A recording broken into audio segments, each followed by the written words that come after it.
project focused on the company Whole Foods. The flow of the presentation will look something like this. Myself, Corey Peden, will be doing the introductions. Denise Brown is going to be focusing on Whole Foods' current financial state, overall financial analysis. Katie Wright will be focusing on Whole Foods' strategic management. Matthew O'Toole will be taking on their business strategies. And then finalizing the presentation with Monica Lau looking at Whole Foods' current corporate strategies. I'd like to first take a look at a brief history of Whole Foods and a short timeline to illustrate how they've gotten to where they are today. The company started in 1978. It was founded in Austin, Texas by close friends John Mackey and Renee Lawson, and they initially called their stores Safer Way. They really continued focusing their growth inside the state of Texas for the next about decade. And in 1980, they merged with Clarksville Natural Grocery, and the first Whole Foods market opened that year. So that's where we see the name today. Through the 1980s, they continued their growth, concentrating primarily on the state of Texas. In 1984, they moved out of Austin for the first time and into the Houston and Dallas markets. They continued growing inside the state of Texas, and they moved for the first time outside of the state in 1988 in New Orleans, and then they headed west in 1989 and opened their first store in California. In 1992, the company went public for the first time in January of that year, listing their IPO price of $2.18 a share. In the past 25 years, the company's continued their growth primarily domestically here in the States, but they've also opened some stores internationally. They've done this by acquiring smaller chains such as Wellspring Grocery, Bread and Circus, Mrs. Gooch's, and Florida Bread of Life stores. They do have a large domestic footprint, but they also have 10 locations actually in Canada, and they have 9 as of today in the United Kingdom. The past 35 plus years, Whole Foods has seen some pretty monumental firsts, that certainly significant dates that they will not forget. They touched on a few in the prior slide about expansion and moving into new locations, and then their IPO in 92. But a couple of dates here that are of importance. In 1998, Fortune lists them for the first time on their best companies to work for list, and ever since that list has been public, they have never left it. In May of 2002, they opened their first store outside of the United States in Toronto, Canada. In 2003, they are the first grocer ever to be certified as a National Certified Organic Grocer. In 2005, they make their debut on the Fortune 500 at 479, and Whole Foods currently sits actually on that list at 218. In 2007, Whole Foods opens their first store across the pond in the UK, and opened that store in London. And then in 2008, they become the first grocery chain to completely rid themselves of disposable plastic grocery bags.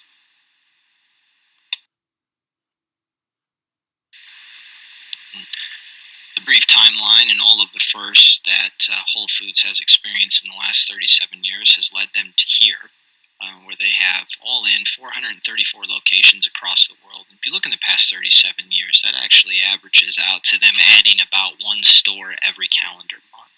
The CEO recently has said that he plans to aggressively grow the chain in the United States with by almost tripling their store presence to almost 1,200 stores.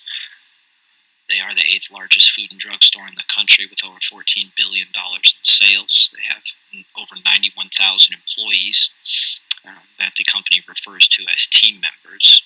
They're headquartered in Austin, Texas. Whole Foods currently trades under the ticker symbol WFM on the NASDAQ. Right now they're trading at $30 a share, which is around their 52-week low, down from trading higher earlier this year in February of 2015, around $52 a share. My name is Rondon West, and I'm here to discuss the financial analysis for Whole Foods Market. I'm going to discuss the stock analysis, the financial statements, and the financial ratios. Let's begin with this chart, which represents the daily closing stock value analysis for 52 weeks ending in November 15, 2015, according to NASDAQ. One will note that there was a steady rise in stock value through the first 3 months ending in mid-February 2015. Stock reached its highest value on February 18, 2015 at $57.20. As of November 13th, when this data was gathered, the lowest stock value for the year was $29.55, which was reported on that date. Since then, the stock value has continued its decline, closing at $29.15 on November 30th. This decrease is primarily due to changes in consumer tastes and preferences, decreased growth potential, food pricing scandals, and other factors. As we continue with the 5-year stock analysis for Whole Foods Market, we will note that Whole Foods Market realized steady increase in stock value through October 2013. Stock peaked on October 20th, 2013, closing that day at $65.24. Since then, there has been wide variability in the stock's value throughout 2014 and 2015. Whole Foods Market is facing stiff competition in the market of natural and organic food companies. Because of this, the stock's value has reached a low not seen since the week of August 14, 2011. Despite the decrease in stock price over the past couple of quarters, economists continue to suggest that the company's stock is worth considering due to its overall bullish rating, which suggests that the stock value is going to rise. Next, let's look at the income statement. What you'll note is that the height of total revenue and net income were achieved in first quarter 2015. Since then, the company has experienced a slow but steady decrease in gross profit. The data displayed on this chart is through July 5, 2015. However, since then, new quarterly data through September 27th has been presented that also agrees with this trend. Total revenue for the quarter ending September 27, 2015 was reported at $3.4 billion, which reflects a slight decrease from $3.6 billion for the quarter ending on July 5, 2015. Gross profit for the quarter ending September 27, 2015 was reported as $1.2 billion, down from $1.3 billion in the quarter before.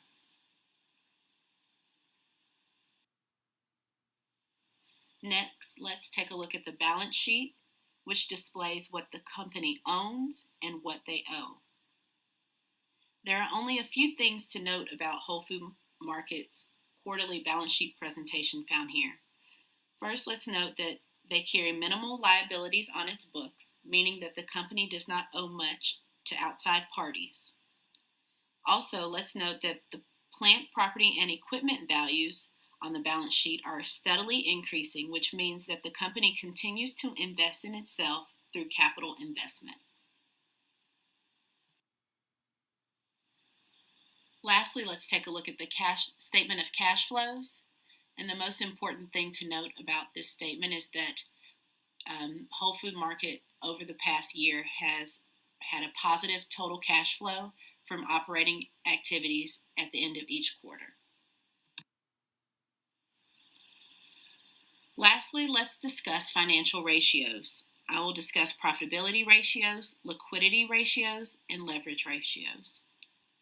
Profitability ratios measure a company's ability to generate profits. First is the gross profit margin, which is the amount remaining after costs directly associated with the sale of goods have been paid.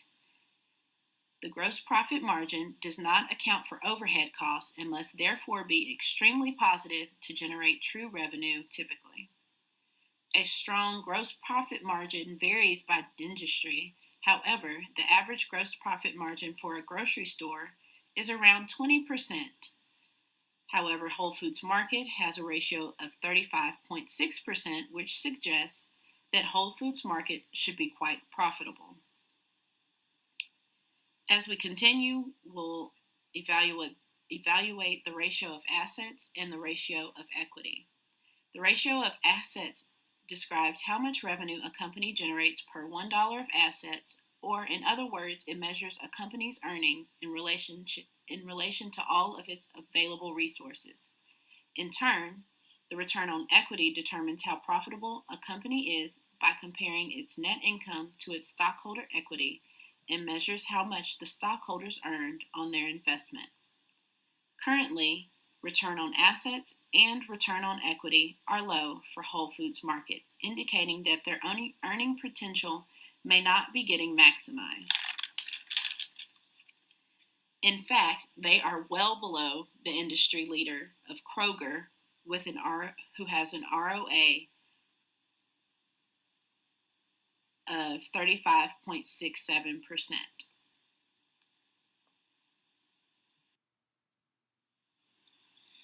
This shows that the gross profit margin, return of assets, and return of equity have been fairly consistent over the past 52 weeks.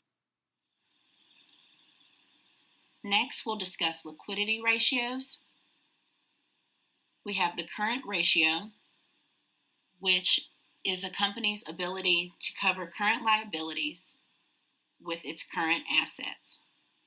Whole Foods Market's current ratio is 1.44. This means that they can cover current liabilities 1.44 times with their current assets. A normal current ratio is 1, so they are well above the normal benchmark. Next is the quick ratio, which removes the influence of current inventory from the current ratio to determine a company's ability to liquidate all assets except inventory, which may be difficult to liquidate quickly in order to cover all current assets. Again, Whole Foods Market quick ratio is also above 1, which would be normal.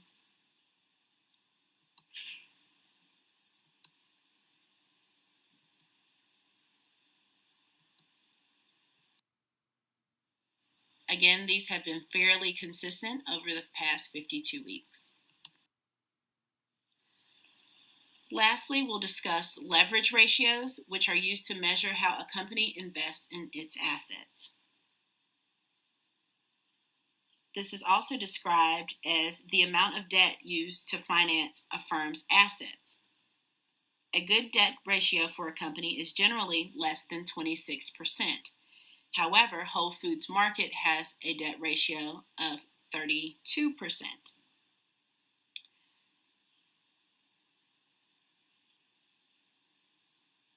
At nearly 50%, Whole Foods Market's debt to equity ratio is quite substantial, showing that their debt is quite high in proportion to their stockholders' equity. They are using a large amount of debt to cover their current assets. Hello everyone, my name is Katie Wright, and I will focus on the strategic management of Whole Foods. Strategic management is the continuous planning, monitoring, analysis, and assessment of all that is necessary for an organization to meet its goals and objectives. In this section, I will review Whole Foods' competitive advantage and discuss a SWOT analysis of the company.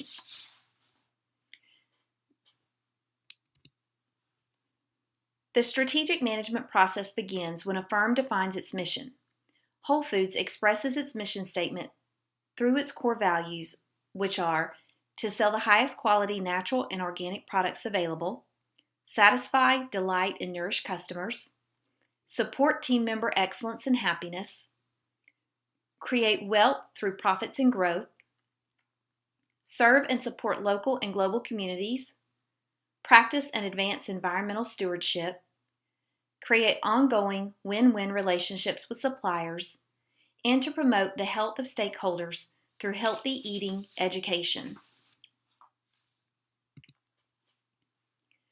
The ultimate objective of the strategic management process is to enable a firm to choose and implement a strategy that generates a competitive advantage. A competitive advantage exists when a firm is able to create more economic value than rival firms. Whole Foods has found competitive advantage in providing an exceptional shopping experience. The firm is competing on perceived customer benefits rather than lower cost, and they have been very successful. Whole Foods continuously outperforms its major competitors in the grocery industry by a wide margin. Whole Foods' strength stems from authenticity and a premium shopping experience as a true organic grocer. John Mackey, founder of Whole Foods, said Americans love to eat and Americans love to shop, but we don't like to shop for food. It's a chore like doing laundry. Whole Foods thinks shopping should be fun. And fun it is. Whole Foods has been referred to as the grocery equivalent of Disney World for food junkies. Now let's focus on the first part of an internal analysis of Whole Foods. Whole Foods has several strengths. Whole Foods has a healthy balance sheet with low debt levels and high cash balance. At the end of fiscal year 2015, the company's total long-term debt stood at $62 million compared to a cash balance of $392 million. The company has had negative net debt minus cash and cash equivalents for the last 5 fiscal years, which indicates a strong financial standing with comfortable room for future expansions. Whole Foods recently announced its intention to finance its $1 billion share buyback program by raising debt. The company plans to borrow $1 billion before the end of the first quarter of 2016. Whole Foods is the industry leader in this emerging market of organic food retailers. The original Whole Foods opened in 1980, and it was an immediate success.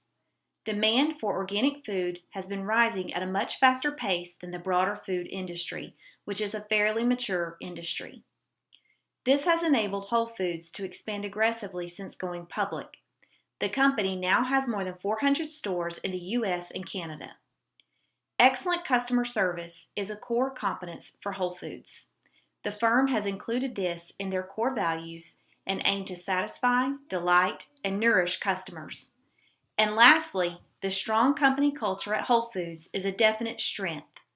The management team at Whole Foods is well regarded by employees, and the company has a policy that limits executive pay to 19 times that of the average employee. The company culture keeps morale high and turnover low. The second part of an internal analysis is a review of the firm's weaknesses. Whole Foods is a higher-end retailer, predominantly targeting middle and upper-income consumers. This premium price positioning has historically served it well, with the company's margins consistently outpacing the industry average. However, this weakness makes Whole Foods less attractive to price-conscious or price-sensitive consumers who would rather buy cheaper goods. In addition, the firm has a limited network of suppliers that satisfy Whole Foods quality standards. This weakness could prevent the company from rapidly expanding its operations. This part of the SWOT analysis shows that Whole Foods has weaknesses that could reduce business growth rate. To maintain a competitive advantage, the firm must choose a strategy that exploits opportunities and neutralizes threats through the use of strengths while avoiding or fixing these weaknesses. What are the opportunities for Whole Foods? There are 2 expansion opportunities. Currently, the company has most of its operations in the United States, which makes the business vulnerable to economic changes in America. With only a few stores in Canada, expanding the retail stores internationally would open new opportunities for Whole Foods. In relation, the other expansion opportunity for Whole Foods is to expand its supply chain. This opportunity pertains to the need to have more organic producers to complement the firm's growth. Also, Whole Foods has the opportunity to adjust its prices to make them more competitive and to improve the perception of prices being higher than conventional grocers. Slight reductions in prices would not necessarily reduce the high-quality image of the firm's products. To complete the external analysis, let's discuss the threats facing the firm. Over the past 15 years, there have been many new entrants into the organic retail market.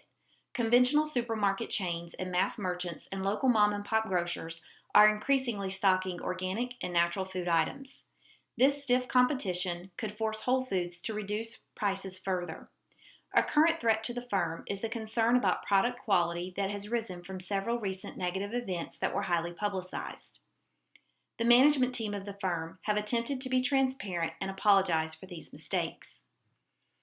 Cannibalization of the Whole Foods brand is a concern as the company announced plans to open 5 new, lower-cost versions of its Whole Foods stores called 365 by Whole Foods in the second half of 2016. The new chain will feature, along with lower prices, an environment that is hip, cool, and tech-oriented. Another economic downturn could also weaken the firm's position as the premium prices may no longer be sustainable for many households. Although competition is intense and sales trends have not lived up to historical norms lately, we believe that Whole Foods' strengths and opportunities currently outstrip its weaknesses and threats. Now that we've discussed the firm's mission and completed an internal and external analysis of the firm, let's take a look at business strategies. Hello everyone, my name is Matthew O'Toole, and my part of this presentation will focus on the business strategies used by Whole Foods. Business strategies is a very broad topic, and we could look at this company in a number of different ways for this section, so I decided to stick with the topics covered in our textbook. Those topics are cost leadership, product differentiation, flexibility, tacit collusion, strategic management, and then finally I will make a few recommendations for the company based on some of the business strategy information discussed. So without further ado, let's have a look at how cost leadership applies to Whole Foods. The last 2 years have not been good to Whole Foods. They've lost a tremendous amount of ground to competitors, and their stock has fallen sharply as seen in this graph. Let's look at this problem in the company itself from a business perspective. According to our textbooks, a cost leadership business strategy focuses on gaining advantages by reducing economic costs below all of its competitors. Let's have a look at how Whole Foods stacks up when looking at cost leadership. When we look at cost leadership and how Whole Foods stacks up against its competition, we really need to break the competition up into 3 different groups of competitors. First, there are large grocery chains. These offer both organic and non-organic foods. Then there are smaller local grocery stores, often also offering organic and non-organic food. These stores will also compete with Whole Foods in that they will feature local produce. And finally, there are organic and health food specialty stores. These are mostly small local businesses, although there are a number of chain competitors emerging that Whole Foods needs to compete with. If we are looking at non-organic offerings, Whole Foods does not compete with grocery chains in terms of price. This was never really the intention of Whole Foods. They were never looking to compete in this market.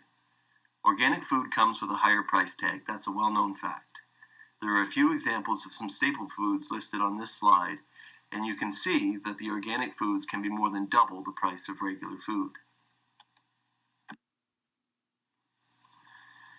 In order to negate the obvious difference in pricing when competing against large chain realtors, Whole Foods' strategy was to offer a different product. The problem with that now is that the large food distributors have also started to sell organic food. This represents a real problem for Whole Foods, as they are not able to compete with chains such as Walmart when offering similar products due to a significant difference in economy of scale. Many of these stores buy their merchandise from the same growers that Whole Foods buy from, so essentially they are offering the same products. But the large chains are able to offer lower prices because they are buying and selling a significant amount more. As you can see in this slide, Walmart is able to offer many organic products for anywhere from 5 to 50% less than Whole Foods. Whole Foods is also not able to compete with local grocery stores in terms of price. The costs above are comparisons between shopping at Whole Foods and local grocery stores in 3 different cities. Although the price difference is much less than the comparison with the large grocery retailers, there is still a significant difference in price, with Whole Foods customers paying about $30 more for their orders. In the organic and health food specialty store market, Whole Foods is certainly competitive in terms of price, but they do not have a pricing advantage. As shown in this slide, the prices are almost the same as at Earth Fare. This may come from the fact that the stores are purchasing goods from many of the same local growers. Whole Foods not owning the farms from which they purchase their food is a major criticism of the chain, and something that I will talk about again later on. Clearly, cost leadership is not a business strategy of Whole Foods. At one time, they had a bigger piece of the organic food market and would have been more competitive when it comes to cost, but they have lost significant ground here with the emergence of other organic and health food chains and with the entry of big box stores into the organic food market. Product differentiation is a business strategy whereby firms attempt to gain a competitive advantage by increasing the willingness of customers to pay for the products they sell. Essentially, it is a strategy designed to have your products stand out from the rest and thereby increase consumer appeal. Product differentiation is really what the Whole Foods brand was built on. The company was formed to provide consumers with a high-quality product that was not available elsewhere at the time.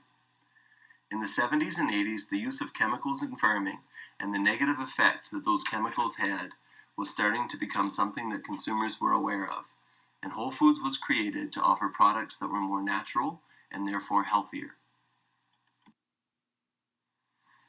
On top of their mission to provide healthier food, Whole Foods also pushed their local connections. This was something that appealed to many consumers as local jobs were being lost to big box retailers who were importing their food from other areas and countries. Shopping at Whole Foods gave the consumer the feeling that they were supporting their local economy, which was very important to some buyers. Whole Foods also strongly markets their customer experience. They strive to provide customers with service that is above and beyond anything offered by their competition. They do this through friendly customer service, easy to read and understand labeling, and the offering of high-quality premium services such as catering services and cooking classes. It is easy to see that product differentiation was the base upon which Whole Foods built its success, and it was indeed very successful. The problem is that it was almost too successful. In recent years, many competitors have bought into their strategies and caught up to and passed Whole Foods in the very areas in which they sought to differentiate themselves. 10 years ago, Whole Foods would have gotten a big thumbs up for its product differentiation, but not so much anymore. Many competitors now offer the same products and experience that Whole Foods does, and they also strongly market buying local growers. If Whole Foods still has any advantage in product differentiation, it is minimal at best. Flexibility is the ability to change direction quickly and at low cost, given unanticipated changes in the competitive situation within which a firm is operating.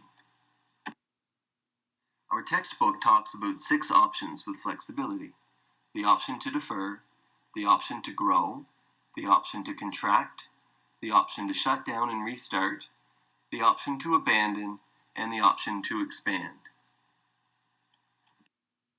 Let's look at a few things that Whole Foods does in terms of flexibility. Whole Foods will often lease their buildings, especially when entering a new market. This allows them to explore the new market and pull out easily if it turns out not to be profitable. When Whole Foods opens in a new market, they will often start with a smaller store and expand the location later on. Because the idea of supporting local economies is a foundation on which Whole Foods was built, outsourcing is not really an option for them. Whole Foods purchase from many different suppliers. This allows them the flexibility of choice and also reduced dependence on any one grower. The company will test out new products in select markets. This is largely tied to their buy local mantra and the availability of different products during different seasons to appeal to differing tastes. If a new product is successful in one market, it can be tried out in others afterwards. And finally, Whole Foods does not really have the option to switch to offering regular products or anything like that. The supermarket industry is extremely competitive, and trying to compete toe-to-toe with other grocery giants is not really an option for Whole Foods. Whole Foods have good flexibility within their current business model, but it would be very difficult, if not impossible, for the company to totally switch directions. They must continue to try to be successful in the niche area of the supermarket industry where they started. Collusion is when several firms in an industry cooperate to reduce industry competitiveness and raise prices above the fully competitive level. There's not much information to be found with Whole Foods in collusion. Really, the only thing that I found were some articles that accused the company of colluding with other health food stores and non-profit lobbyist groups against GMOs. The argument as to whether or not GMOs are safe is one of those things upon which opinions vary greatly, depending on who you ask. Some believe that GMOs are very unhealthy, and some believe that there is collusion between different interest groups against GMOs in order to increase their own profitability. It's certainly not for me to decide here, just something to mention. It is clear that the argument against GMOs would be very good for Whole Foods' profitability. In 2012, Whole Foods was actually involved in a GMO scandal where they were accused of false advertising on a pretty large scale. So with all of this in mind, what is Whole Foods trying to do to build their brand and keep their company profitable? Early on, I mentioned that Whole Foods has lost many of the advantages it initially had. So what are they doing to try and remain profitable in the future? Whole Foods are already using Apple Pay, but later this year they will be launching a new customer loyalty program that is set up in conjunction with Apple Pay. They are the first company to do this, and it will be very interesting to see how it works out. Whole Foods have also revamped their customer app that has been designed to further improve customer experience. Whole Foods have also partnered with Instacart and now offer grocery delivery service. Again, this is a huge offering to improve customer service and satisfaction. The convenience of grocery delivery for customers who need it offers Whole Foods the opportunity to improve their client base and attract younger customers. Whole Foods has launched a very intensive marketing campaign. The campaign is strongly focused on social media, and Whole Foods has built a strong presence online at Facebook, Twitter, Instagram, and other social media platforms. Whole Foods say that the campaign will educate consumers on product quality and their options in the marketplace, while also helping to differentiate Whole Foods from some of its competitors. In perhaps their boldest move, Whole Foods has announced that they will be opening new 365 stores that will offer the same quality product as the Whole Foods stores, but at discount prices. They have been offering 365 products in their stores, but will now open entire markets under the brand name.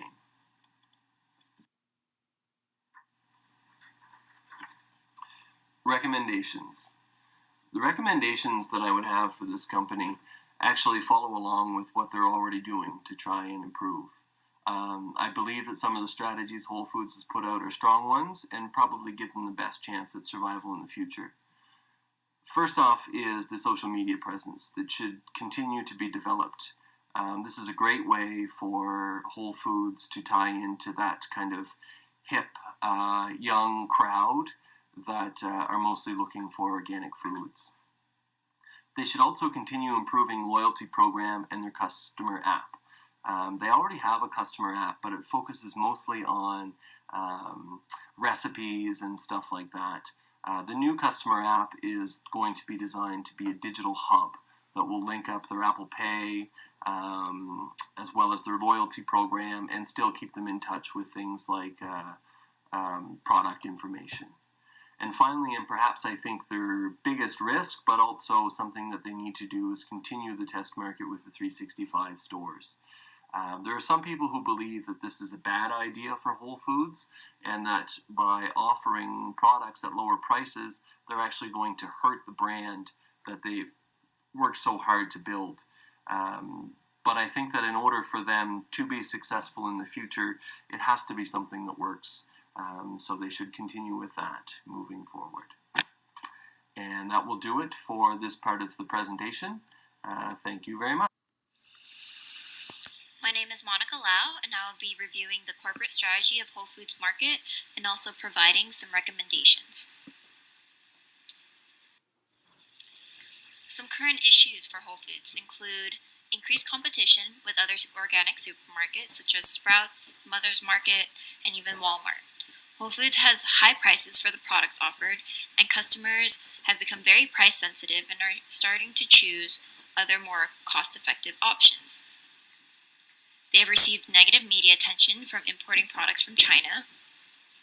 International organic produce regulations are not as stringent as U.S. organic standards, and with the high price of the items offered at Whole Foods, customers expect a high quality as well with their products.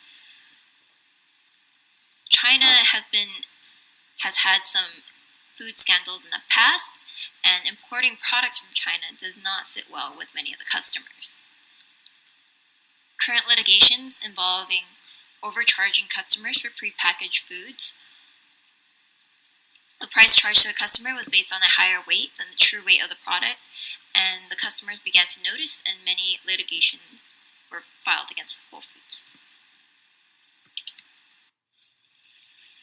In order to address the issue of providing a more cost-effective option for customers, Whole Foods will be introducing a new chain of lower-priced products at 365 by Whole Foods Market stores.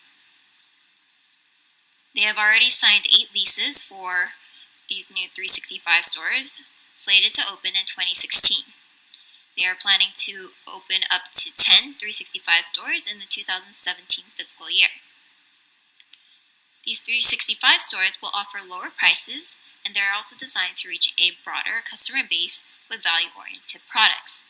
Many of the planned openings are going to be in predominantly hipster communities, such as Bellevue, Washington, Portland, Oregon, Santa Monica, California, Los Angeles, California, and Houston, Texas.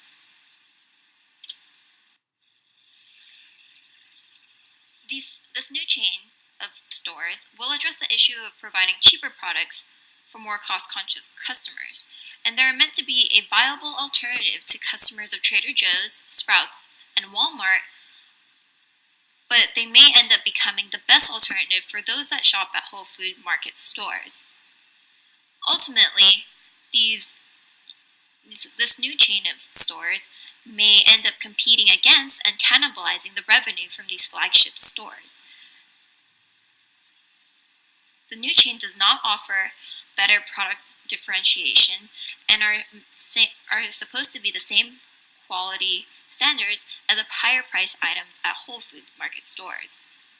Personally, if I normally shopped at Whole Foods because I believe in the quality of their products, and now they open a cheaper chain that offers the same type of products with the same quality standards, I can't see myself choosing the more expensive option because they're still under the same company. I would definitely choose the cheaper option of the 365 stores than continue shopping at Whole Foods.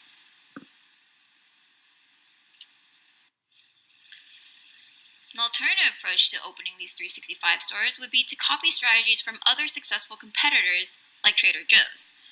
Trader Joe's buys direct from their suppliers, sells very few brands other than their own, and in turn will pass the savings on to the customer. Whole Foods should use these types of strategies within their current stores and not by opening a cheaper chain. They can also begin to market a new brand image for Whole Foods to change the public's mentality that Whole Foods equals a whole paycheck. Another way to address the cost issue would be for Whole Foods to explore the possibilities of increasing vertical integration through owning their own organic farms to supply their stores. This will allow them to increase control of the quality and sustainability of each of these farms, and also decrease transportation costs compared to products that they're importing from countries like China. Organic foods normally cost more to produce, and the suppliers will increase prices to cover these costs. Whole Foods can make strategic alliances with organic producers that they can later merge with or acquire. and this will allow Whole Foods to have a quick transition into a different industry. This will provide Whole Foods with an additional area that they can research to try and lower the cost and pass the savings on to the customer. They have greater control over the quality and the transportation costs for these new organic farms that they would own. Again, this would aid in Whole Foods' emphasis on quality because the company would manage the production side of the business. This may help the company's image overall that has already been tainted by litigations against the quality of products offered. Whole Foods also has a very diverse amount of store offerings.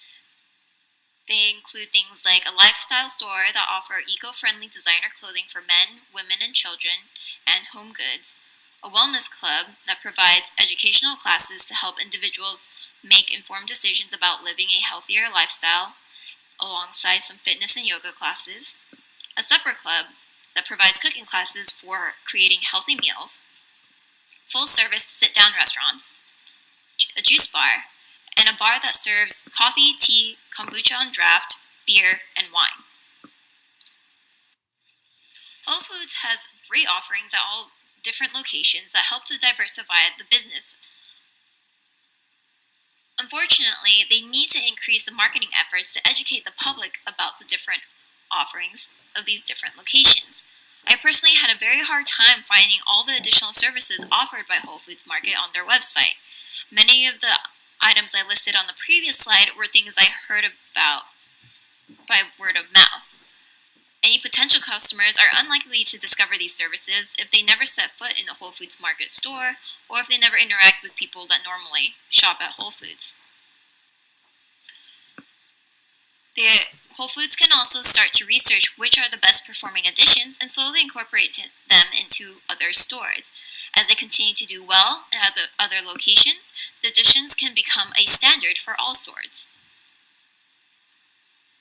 This will add further differentiation for Whole Foods Market compared to other competitors because Whole Foods will not only be selling organic produce and other products, they also have all these other different services.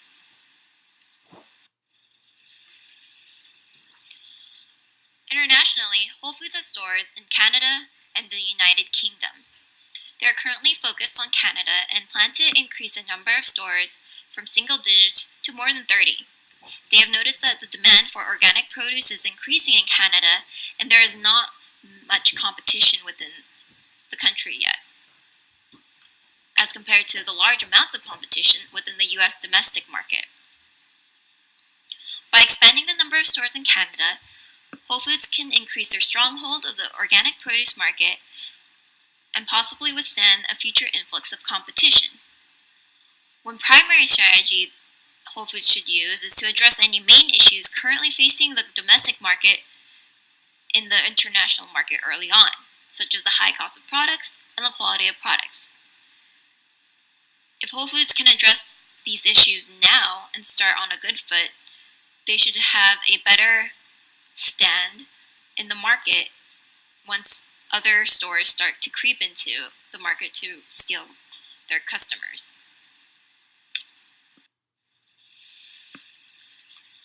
Whole Foods will need to also increase their quality standards by putting more focus on employee trainings, adding some regular calibration to all scales used by customers and employees, and also integrating a random internal quality audit program that would randomly check weight and price on prepackaged foods, along with any current employee practices. This would be more of a proactive approach to ensure high quality is maintained across all stores. Additionally, any internal findings during these audits can be addressed before customer complaints start coming in through the door, and hopefully prevent any future litigations. This last slide is a summary of all the recommendations I have already reviewed. First being to copy strategies of successful competitors like Trader Joe's for current stores instead of opening a newer, cheaper chain that would cannibalize customers from the original Whole Foods markets. Increase the amount of vertical integration by acquiring established organic farms to drive costs down. increase quality oversight over product labeling, and other practices. Whole Foods will also need to market the other services that competitors do not have and start to incorporate the most popular offerings into all the stores. They need to address the main issues seen in the domestic market now in the international market before other competitors begin to surface. And lastly, they need to increase all quality standards and increase random internal quality checks across all stores to find issues early and not wait for a customer complaint.